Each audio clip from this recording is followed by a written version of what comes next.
All right, so let's talk a little bit about Biblio Monkey database management.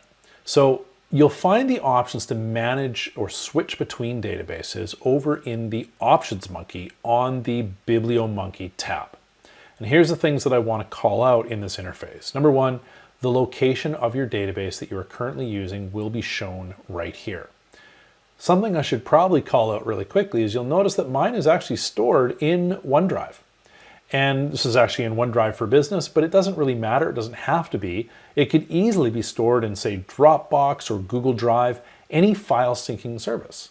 And at that point, any of the changes we make to it will automatically sync. So when you open it up on your other computer, well, guess what? All of those entries are there. So you can actually share your Biblio Monkey database across multiple PCs via any file syncing service, which is pretty darn cool. Now, what if though? What if you work with, say, multiple clients and you want to maintain a Biblio Monkey database individually for each one of those particular scenarios? Not a problem. If we come down to Manage Database, you can create a new database for any given purpose. Maybe you want a home database and a work database. I don't know. I generally use one, but you have the option to create more if you need it.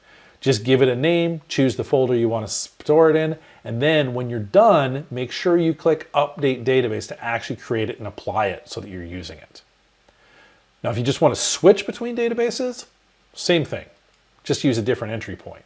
We're going to go to Use Different Database. You'll notice right now that I'm using my Monkey Tools demo database, and right now I want to switch it back to production because I'm actually finished with shooting the videos about how to use the Biblio Monkey. So I'm going to go Browse for File. I'm going to find my main database, which is this one here, and I'm going to choose Open.